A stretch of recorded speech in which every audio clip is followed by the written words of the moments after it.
Usually when we talk about a medical diagnosis, there's this expectation of precision. Right, like it should be black and white.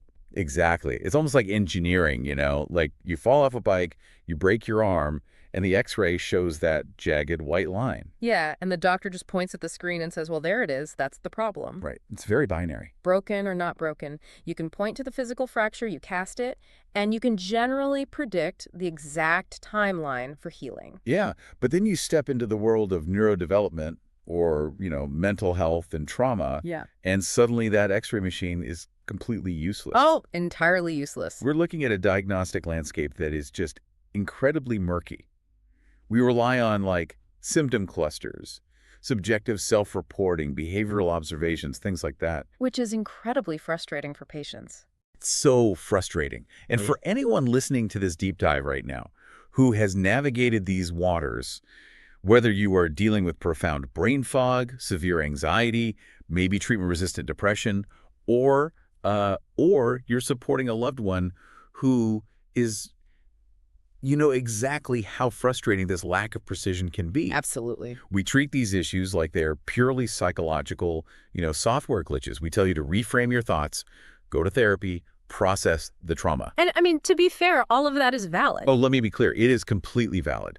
But today, we're pulling from a massive stack of recent clinical trials, psychiatric research papers, and metabolic data to ask a radically different question. A very different question. What if the software keeps crashing because there is a fundamental flaw in the hardware? Right. More specifically, what if the physical energy supply to that hardware is completely compromised? And that physical energy supply, well, that is the pivotal shift in perspective we're exploring today. Yeah. Looking at mental health through a metabolic lens. I mean, it changes absolutely everything about how we understand the human brain. It really does. We stop asking exclusively, what is wrong with this person's mind or their past experiences, and we start asking a biological question. Which is what? Exactly. It's asking, how are this person's brain cells actually generating, transporting, and utilizing energy at a microscopic level? Okay, so today's mission is massive.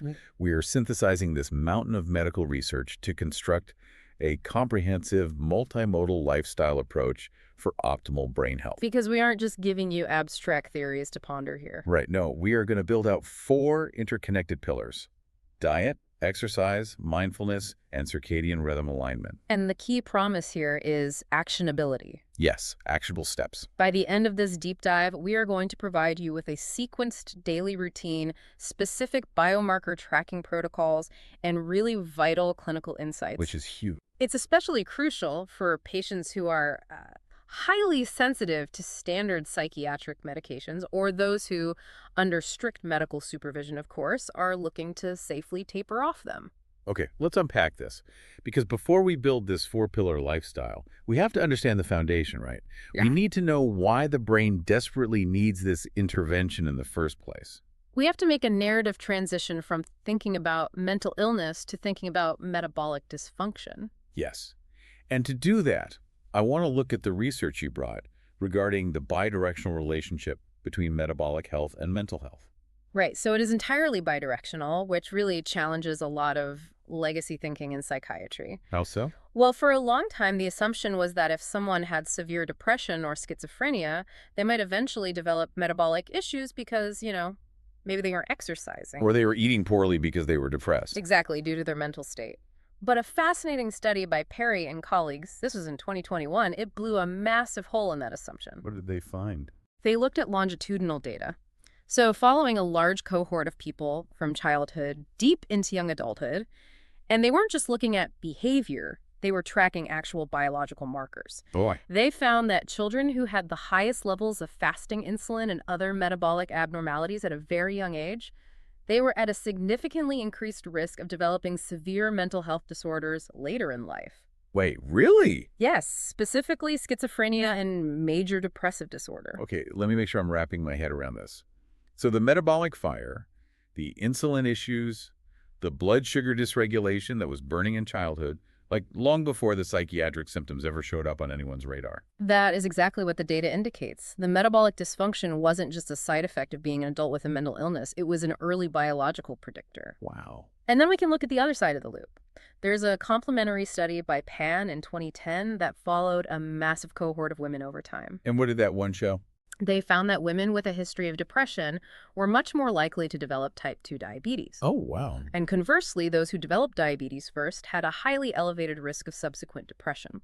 The two conditions just feed off each other in this devastating loop. Okay, but how? I mean, I understand that getting a chronic illness like diabetes might make someone feel depressed about their health, but it sounds like you're talking about a physical neurological mechanism. Am. So what is physically happening in the brain to cause this loop? Like, why does blood sugar dysregulation equal depression? Well, to understand that, we have to look at the concept of metabolic flexibility, but at a cellular level. Okay, metabolic flexibility. Yeah, metabolic flexibility is basically your body's ability to seamlessly switch between different fuel sources based on what is available. That's switching between carbs and fats. Exactly, primarily alternating between glucose from carbohydrates and fatty acids from dietary or stored fat. Right. But when this flexibility breaks down, usually due to chronic inflammation, oxidative stress, and impaired insulin signaling, your entire biological system starts to panic. Can you break down that impaired insulin signaling part? Because I think most of us just hear insulin and immediately think diabetes, but how does that actually affect a brain cell? Think of insulin as a key. When you eat, your blood sugar rises, right? Yeah. Insulin is the hormone that travels through your bloodstream, goes to your cells, and acts as a key to unlock a door on the cell surface. That allows the glucose to enter and be burned for energy. Okay, makes sense. Now, the brain is a highly demanding organ. It only makes up about 2% of your body weight, but it greedily consumes 20% of your body's energy. That's a massive amount of energy for such a small organ. It is. Now, imagine chronic inflammation from poor diet, chronic stress, or lack of sleep creates physical static on the cell's receptors. Like rust on the lock. Exactly. Insulin is at the door of the brain cell, holding the glucose, turning the key, but the lock is jammed. Yeah. The cell literally cannot hear the signal to open up.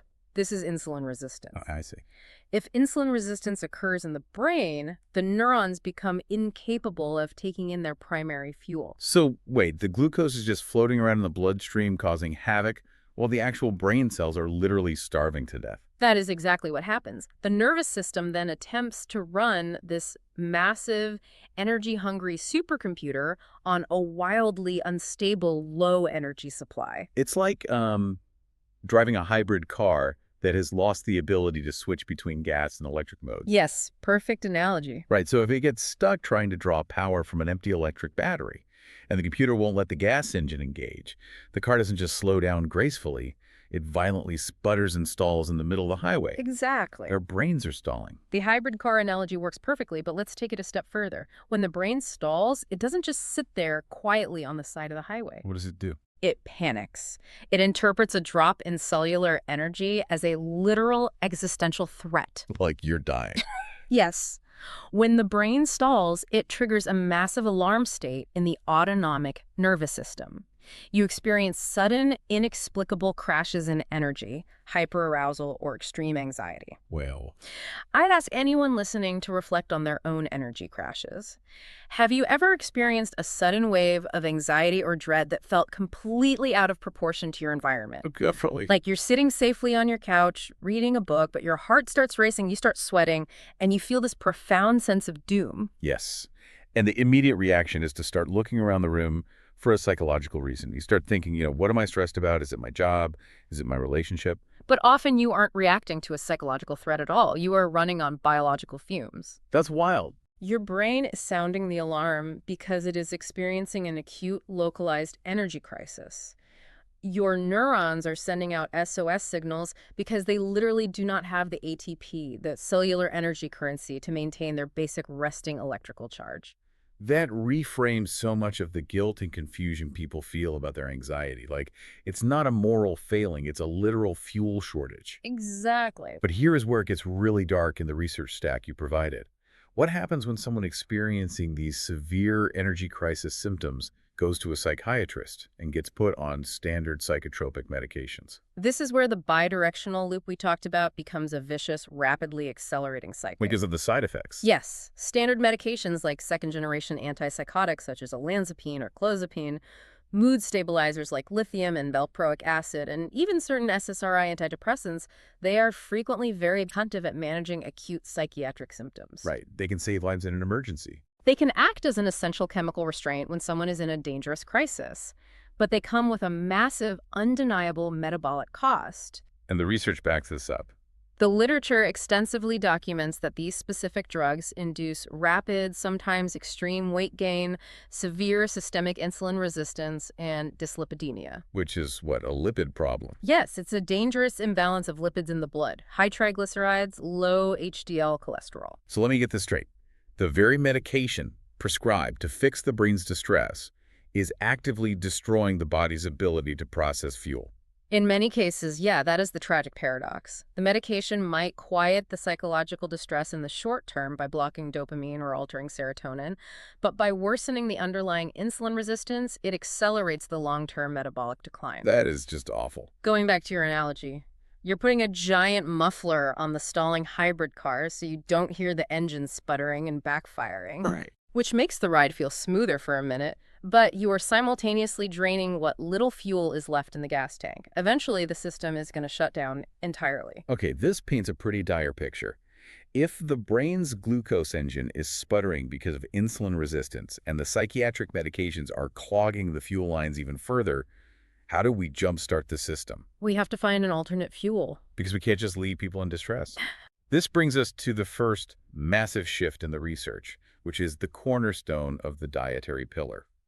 We are transitioning to the ketogenic diet and the neurobiology of ketone bodies. Right. And to understand why ketones are such a powerful intervention for a starving brain, we actually have to look backward in medical history to the year 1921. Wait, 1921? I thought keto was a recent thing. Not at all. The ketogenic diet was not invented as a modern lifestyle fad for Silicon Valley biohackers to lose weight. It was developed at the Mayo Clinic specifically as a highly targeted medical treatment for refractory epilepsy. Refractory meaning what exactly? Meaning pediatric seizures that did not respond to any known medication. Wait, so they were treating a severe neurological condition, epileptic seizures, just by changing what the kids ate? Yes, and it was wildly successful. The doctors observed that when patients were fasting, drinking only water, their seizures would stop. Oh, wow. But you can't fast forever, right? You'll starve to death. So they engineered a diet that mimicked the metabolic state of fasting while still providing calories. By switching the macros. Exactly. By removing almost all carbohydrates and providing energy primarily through fats, they forced the liver to start breaking down fatty acids into molecules called ketone bodies, specifically one called beta-hydroxybutyrate, or BHB. But why does that stop a seizure? If the brain cells are starving because they can't use glucose, how does a ketone actually help? Because ketones don't need the same key that glucose does. Oh, so they bypass the broken lock. Exactly. In states of glucose hypometabolism, where the brain's insulin receptors are deaf and the cells can't use sugar effectively, ketones bypass that broken machinery entirely. That's incredible. They easily cross the blood-brain barrier and are taken up by starving neurons via a completely different set of transporters. They provide a highly stable, incredibly efficient alternative energy source. Wow. And when you feed starving, frantic neurons this stable fuel, the electrical misfiring stabilizes. The results in epilepsy were, and still are, astounding. Some children become completely seizure-free. It is just amazing. And now, modern psychiatric science is applying this exact same neurobiology to conditions like schizophrenia, bipolar disorder, and major depressive disorder. Okay, let me push back on this a little bit because, I grew up in the 90s, the era of the food pyramid, where dietary fat was the ultimate enemy. Oh, no, we all did. We were told it clogs your arteries, causes heart attacks, makes you fat. Now you're telling me that eating a diet that is incredibly high in fat is the secret to cooling down an overactive, anxious, or depressed brain. I am. How on earth does eating, like an avocado or a piece of salmon, lead to inner peace? It is entirely counterintuitive based on the last 40 years of dietary guidelines, I agree. But the neuroscience is incredibly clear. And the reason fat translates to calm is because ketones are not just a passive fuel source like gasoline in a tank. What are they then? They are highly active signaling molecules. They literally change how your DNA is expressed and how your cells manage inflammation. What do you mean by signaling molecules? Like they send messages? Let's look at the Campbell 2025 Magnetic Resonance Spectroscopy, or MRS, findings from your research stack. This is a crucial piece of the puzzle. Okay, let's get into it. MRS is an advanced type of brain imaging. It doesn't just take a picture of the brain's structure. It allows scientists to measure the actual concentration of specific chemicals and neurotransmitters in living brain tissue. So they can see the chemicals in real time. Yes. Campbell's team looked at the brains of patients with bipolar disorder. They found that when these patients were in a state of ketosis, the ketone significantly reduced excitatory neurotransmitters, specifically glutamine and glutamate, in regions of the brain called the anterior and posterior cingulate cortices. Excitatory meaning the chemicals that make neurons fire rapidly. Exactly. Too much glutamate leads to a state called excitotoxicity. The neurons are so overstimulated they literally fire themselves to death. That sounds horrific. It's a hallmark of many neurodegenerative and psychiatric conditions. But ketones shift this balance. When your brain is running on BHB, that primary ketone body, it actively inhibits something called the NLRP3 inflammasome. The NLRP3 inflammasome. Okay, that sounds like a doomsday device from a comic book. Biologically speaking, it kind of is. It is a multi-protein complex inside your cells that acts as a major driver of systemic and neuroinflammation. So it's like a little factory that just pumps out inflammation. Yes. When it gets activated by stress or metabolic dysfunction, it releases a flood of inflammatory cytokines. But by physically binding to and shutting down the NLRP3 inflammasome, BHB drastically cools the inflammatory fire in the brain. That alone is amazing. Huh. But the research notes also mention changes in mitochondrial function and something called NAD plus and NADH. Right, the NAD ratio. Yeah, we need to break that down because it sounds like alphabet soup. What are these and why do they matter for someone's mental health? Let's use an analogy. Imagine your brain cell is a massive manufacturing factory, and the mitochondria are the furnaces generating the power. Okay, I'm with you. Making power naturally produces waste. In cellular biology, NADH is like a fleet of delivery trucks full of waste products and electrons generated from making energy. Got it. NAD plus represents the empty delivery trucks, ready to back into the loading dock and take away more waste to keep the factory running smoothly. So you need a good balance of both. Right. But if your metabolism is broken, you end up with a traffic jam of full trucks, the NADH, and not enough empty trucks, the NAD plus. The factory grinds to a halt, and oxidative stress builds up. So a low ratio of empty trucks to full trucks means the cell is basically choking on its own exhaust. Exactly. And ketone metabolism dramatically changes the ratio of NAD plus to NADH. It floods the system with empty trucks. Oh, wow. This clears out the cellular garbage, dramatically boosting your endogenous antioxidant defenses. And perhaps most amazingly, ketones activate a specific genetic pathway called PGC1 alpha. And what does PGC1 alpha do? It promotes something called mitochondrial biogenesis. Wait, biogenesis, meaning the creation of new life. It literally forces your brain cells to grow brand new, healthy energy factories. Yes, it doesn't just patch up the old rusted furnaces.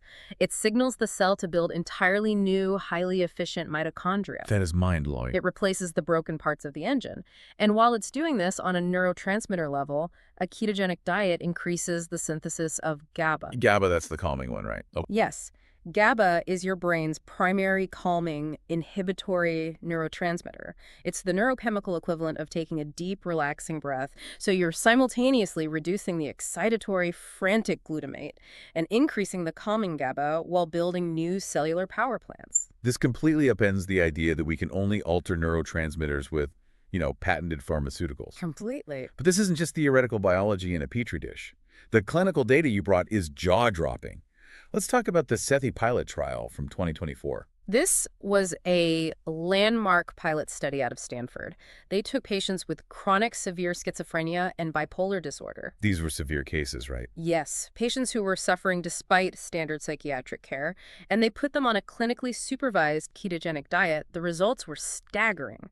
The patients who strictly adhered to the diet saw a 32% reduction in their psychiatric symptoms, measured by standard psychiatric rating scales. A 32% reduction in psychotic and mood symptoms just from changing their primary fuel source. Yes. And it wasn't just their minds that healed. They had a 36% reduction in visceral adipose tissue. That's the dangerous belly fat, right? Right. That is the dangerous inflammatory fat that wraps around your internal organs. They were reversing their metabolic syndrome and healing their psychiatric symptoms simultaneously, proving the bidirectional loop in real time. Okay, this is profound. But as the outline suggests, we can't just stop at diet. Ketones are clearly a powerful fuel, but, pouring premium racing fuel into a car with flat tires and a broken steering wheel won't fix the whole vehicle. No, it won't. We have to integrate this fuel source with how the body physically uses and manages that energy. This brings us to the transition out of just diet and into the 4 pillars of our multimodal lifestyle approach. Because true metabolic psychiatric recovery isn't just about what you eat. It's an entire ecosystem of biological signaling. We need to construct a lifestyle that supports the brain from every conceivable angle. So let's build these 4 pillars, but let's connect them logically. We've established that pillar 1 is the individualized ketogenic diet. The foundation. This provides the clean, stable fuel. And just to be clear, for you listening, we aren't talking about drinking bacon grease or eating processed deli meats all day. No, definitely not. A clinical ketogenic diet focuses on whole foods, high-quality proteins, healthy fats like olive oil and avocados, and fibrous above-ground vegetables.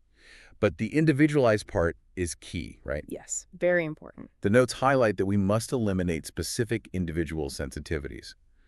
For a lot of people, proteins like gluten or dairy might be driving a silent, systemic immune response that crosses the blood-brain barrier. You have to find the specific clean fuel that works for your unique engine. Which leads directly into pillar 2, which is exercise. If diet provides the fuel, exercise upgrades the hardware to handle that energy. We all know exercise is generally quote-unquote good for us, but neurologically it is a profound intervention. Because it's not just about burning calories, right? It's about what the physical movement signals to the brain. Precisely.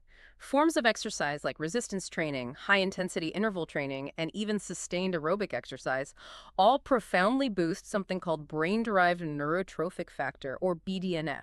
BDNF, I've heard of that. Think of BDNF as Miracle-Gro for your neurons. It stimulates neuroplasticity, which is the brain's ability to rewire itself, form new connections, and heal damaged pathways. Wow, Miracle-Gro for the brain. Exactly. When you combine the mitochondrial biogenesis from ketones with the BDNF from exercise, you are creating an environment primed for neurological regeneration. But the research also highlights something unexpected here. Tai Chi. When I think of intense metabolic exercise, I think of, lifting heavy weights or sprinting.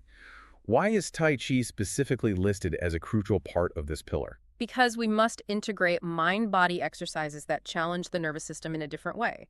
Tai Chi forces complex motor cognitive coordination. Like doing 2 things at once. Yes. You are moving slowly, challenging your dynamic balance, which requires intense focus and spatial awareness.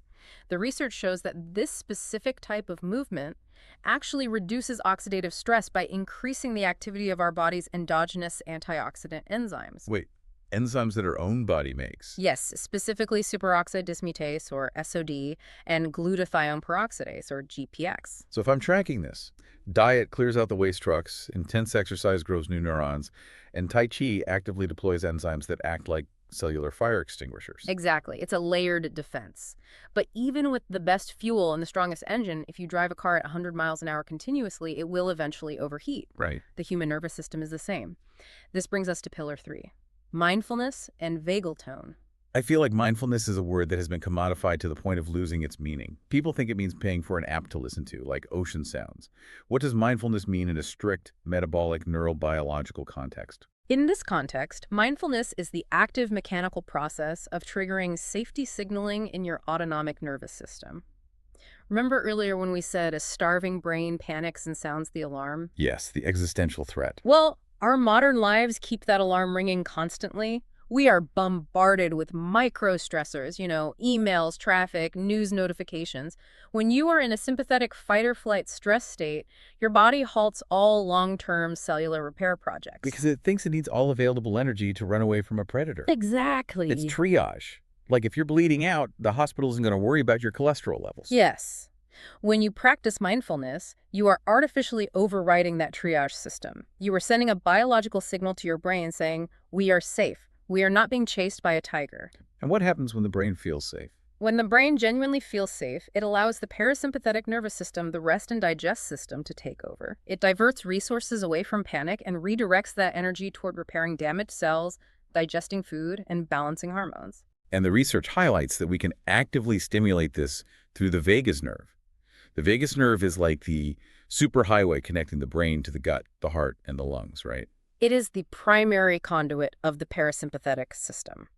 And you can physically tone this nerve, much like a muscle. Really? How do you do that? One of the most actionable ways to do this is through slow diaphragmatic breathing. A very effective, clinically studied cadence is inhaling deeply through the nose, expanding the belly for 4 to 6 seconds. Okay, 4 to 6 seconds in. And then exhaling very slowly through pursed lips for 6 to 8 seconds.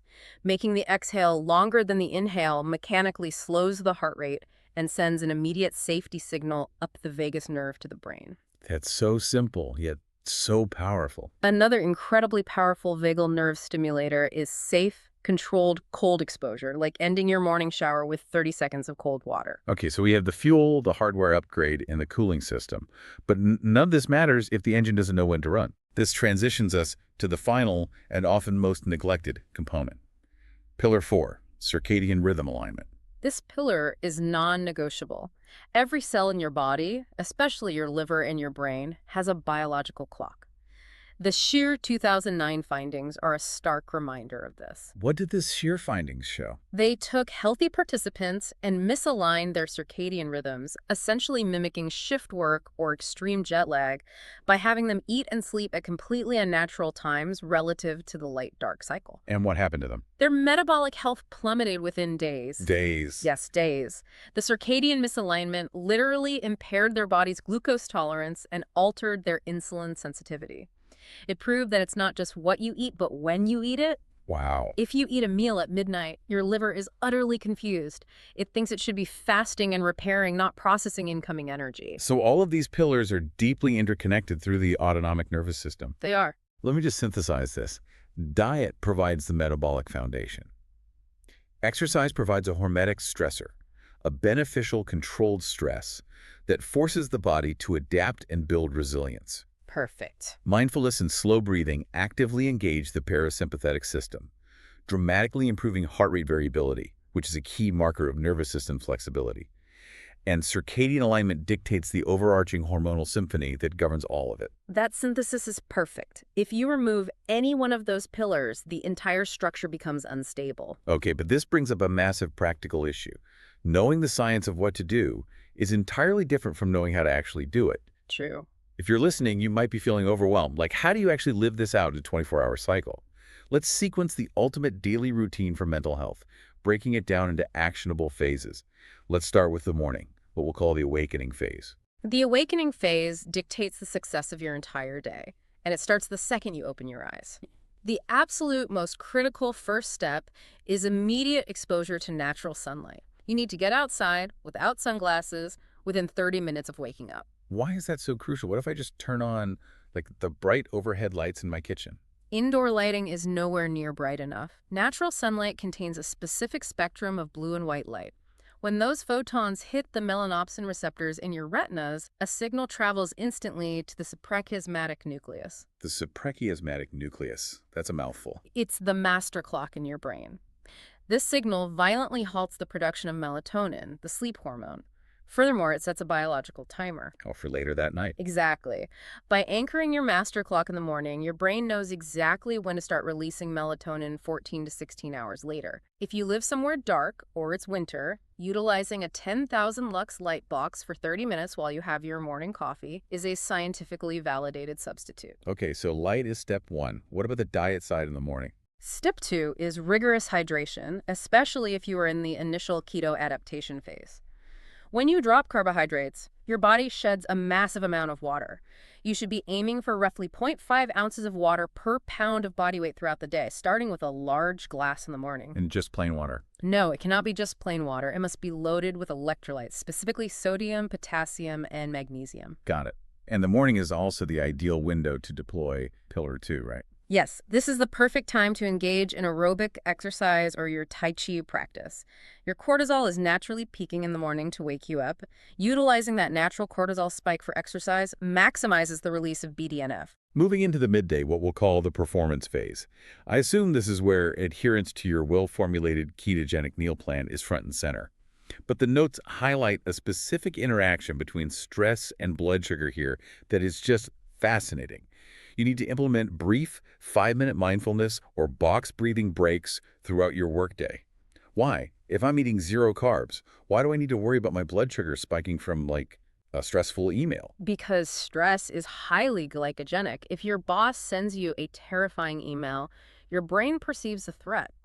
It triggers a sympathetic response, flooding your system with adrenaline and cortisol. Right, that fight or flight stuff. Exactly. Cortisol's primary job in a stress state is to liberate stored energy so you can run away. It travels to your liver and signals it to break down stored glycogen into glucose, dumping it directly into your bloodstream. Wait, so even if I haven't eaten a single carbohydrate, my own liver can spike my blood sugar and kick me out of the healing metabolic state just because I got stressed out. Exactly. This is why Pillar 1, diet, fails without Pillar 3, mindfulness. If you don't use the vagal nerve breathing techniques we discussed to calm the nervous system down, chronic work stress will constantly trigger endogenous glucose production, disrupting your cellular healing. That is a terrifying, yet somehow empowering realization. Yeah. So we navigate the day, maintaining ketosis, managing stress. Finally, we reach the evening, the wind-down phase. How do we prepare the brain for repair? This requires a strict, non-negotiable reduction of artificial blue light exposure starting at dusk. This means putting down the phone, turning off the TV, or at the very least, wearing blue light blocking glasses. Because if morning light halts melatonin, evening screen light prevents it from ever starting. Precisely. Blue light destroys melatonin onset, and melatonin isn't just a sleep hormone, it is a potent antioxidant that repairs cellular damage in the brain while you sleep. That makes total sense. You can pair this light reduction with light stretching or yoga to physically release muscular tension. Furthermore, the timing of your last meal matters profoundly. Basal insulin naturally peaks late in our sleep cycle, and our highest glucose tolerance is in the early morning. So no late night snacking. Definitely not. If you eat a heavy meal late at night, completely out of sync with the setting sun, you severely disrupt hepatic glucose production and hypothalamic sensing. The brain expects fasting and repair, but you are forcing it into digestion and nutrient partitioning. I can hear you listening right now thinking this is amazing, but I am currently severely depressed. Getting out of bed is a monumental effort. Implementing a four-pillar lifestyle feels like being asked to climb Mount Everest without oxygen. For someone completely overwhelmed, what is the absolute most important first step? That is a vital clinical question. The answer is, do not try to change your entire diet or start a strenuous exercise program on day one. That will only induce more stress. Okay, phew. Start incredibly small. Establish the circadian anchor first. Step outside into the natural morning light for 10 minutes every single day and drink a glass of salted water. That is it. Do that for a week. Because that small win starts to shift the biology just enough to generate the energy required for the next step. Exactly. Once you have a tiny bit more energy and clarity from that circadian alignment, you can tackle the dietary changes. That is incredible practical. Now, as our listeners start implementing this routine, they're going to need objective data to know it's actually working, and more importantly, to stay safe during the transition. This brings us to Section 5, monitoring biomarkers and mitigating the infamous keto flu. If you are utilizing a ketogenic diet specifically for severe mental health reasons, you cannot just guess if you are in ketosis. You should be tracking your ketone levels objectively using a capillary blood ketone monitor. Which is what, like a finger prick? Yeah, it's a simple finger prick device, much like a traditional blood glucose meter.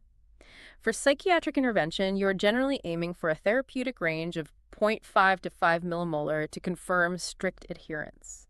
And the research also strongly recommends a continuous glucose monitor, or CGM, right? Yes. A CGM is a small sensor you wear on your arm that tracks your blood sugar 24/7.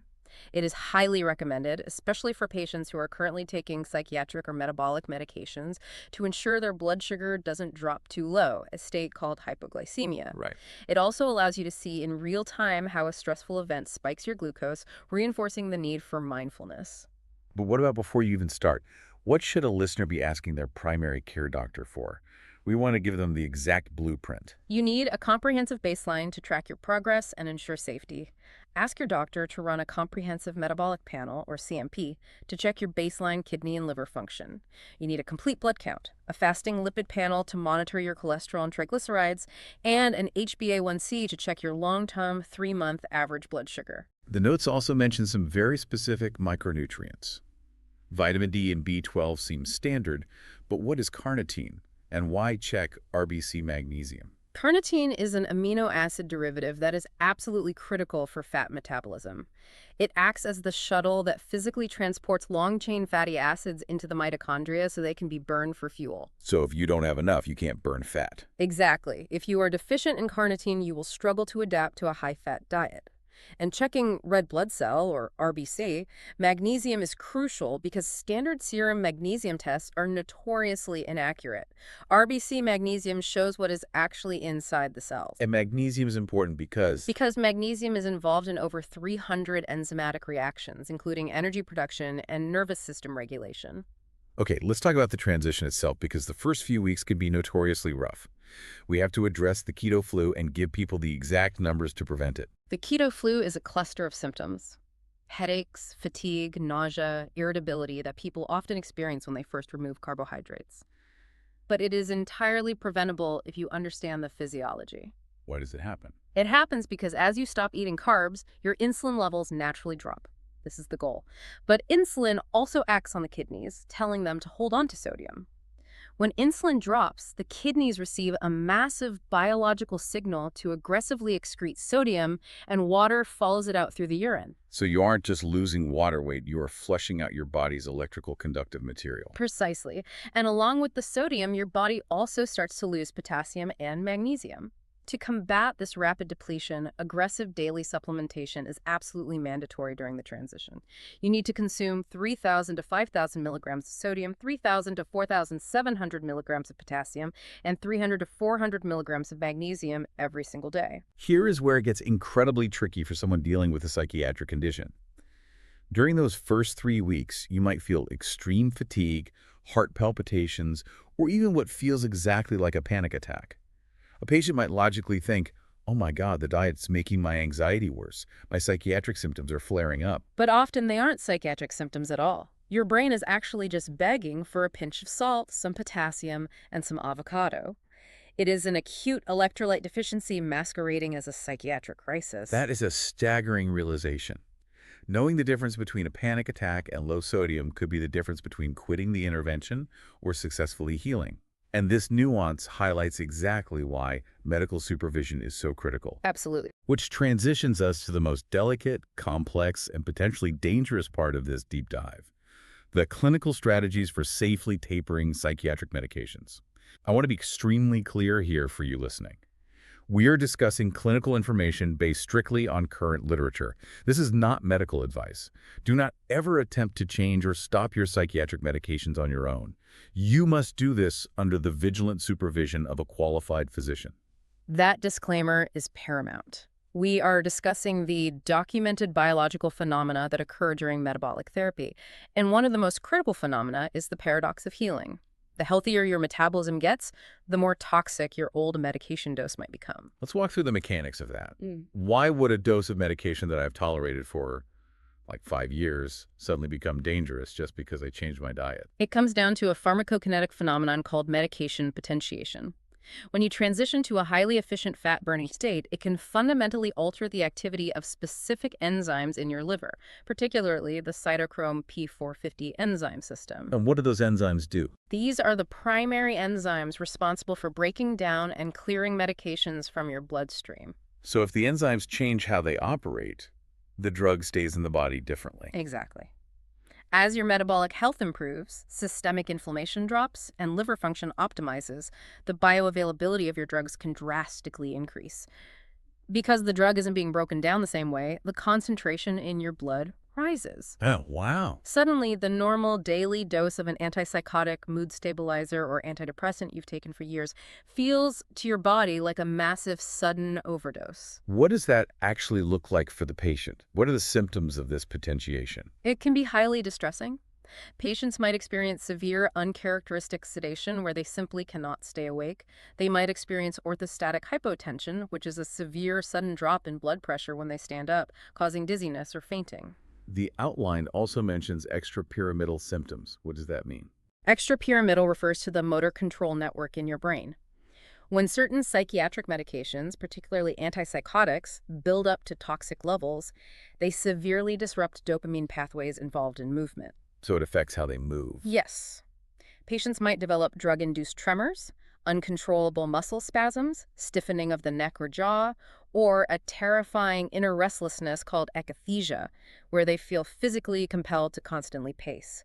It can look like sudden onset Parkinson's disease, but it is actually acute medication toxicity. That sounds absolutely terrifying, especially if you don't understand the underlying metabolic mechanism. Yeah. How do doctors safely manage this rapidly changing landscape? It requires hypervigilance and rapid communication between the patient and the care team.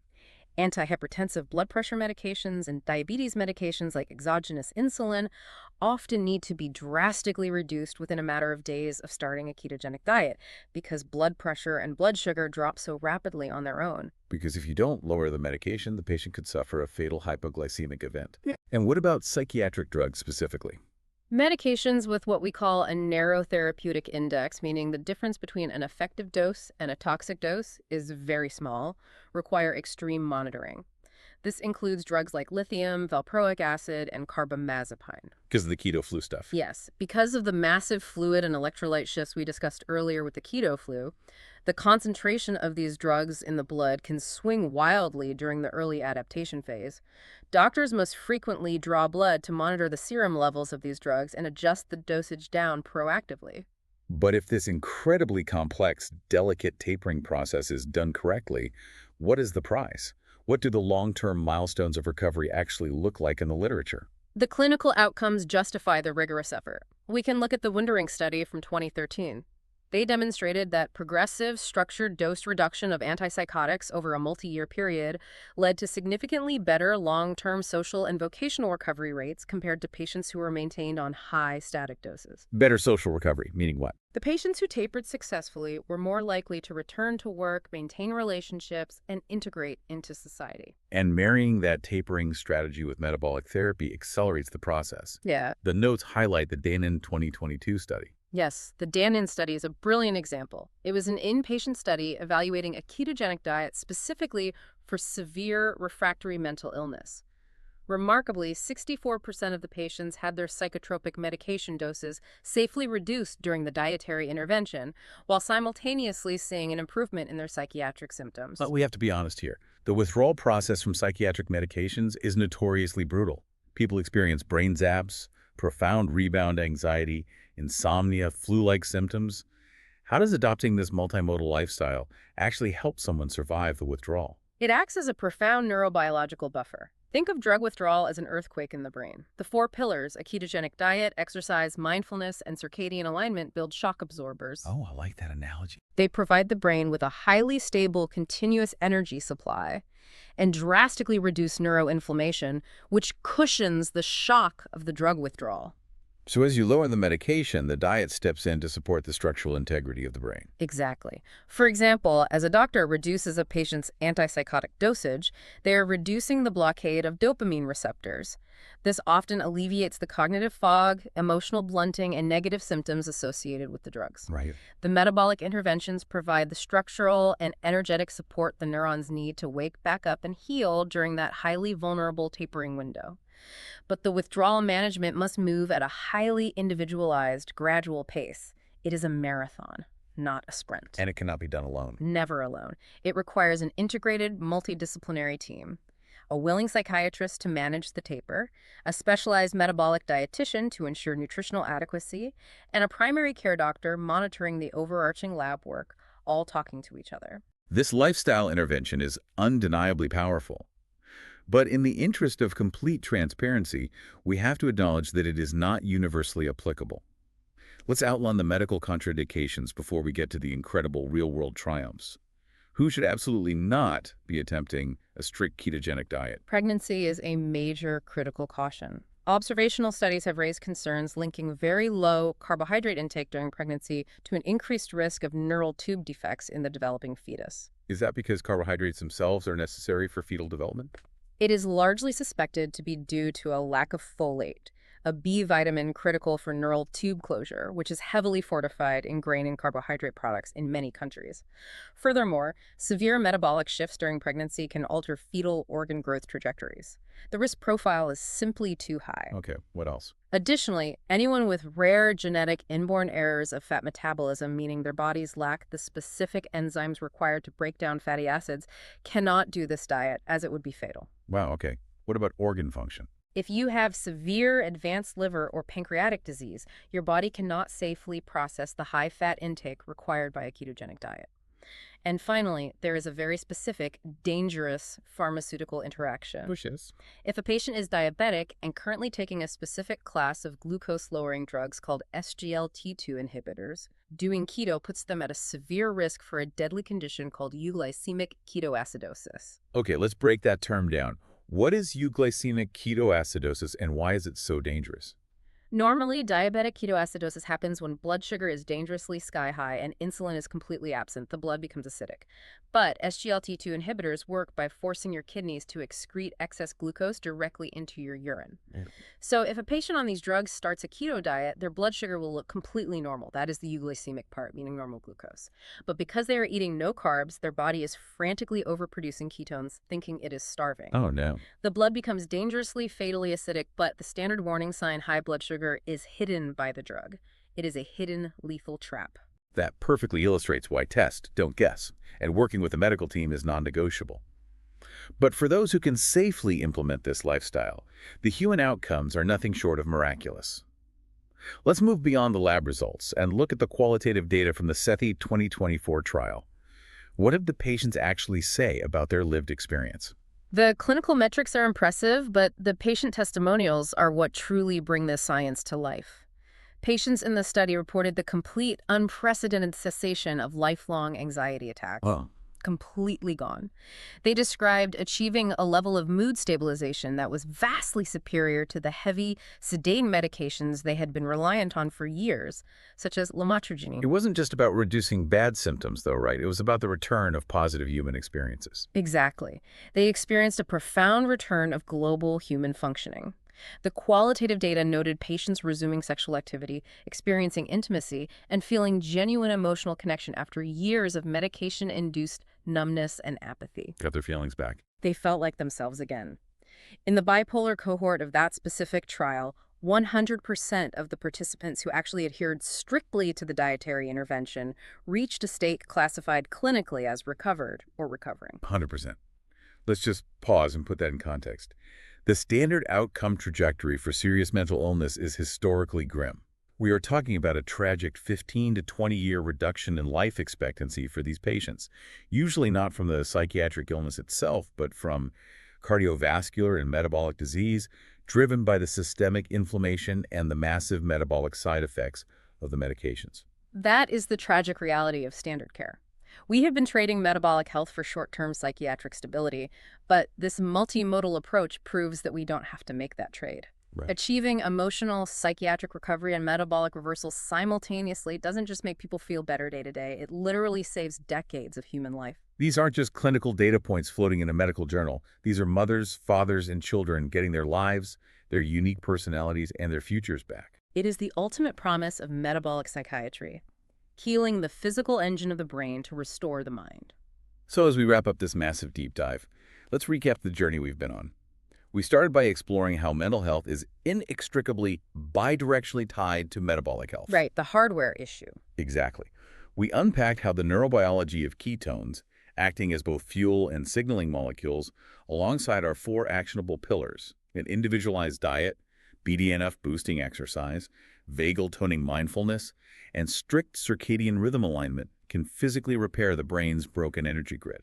And we detailed how this newfound metabolic stability enables the delicate, carefully supervised reduction of harsh psychiatric medications. Yeah.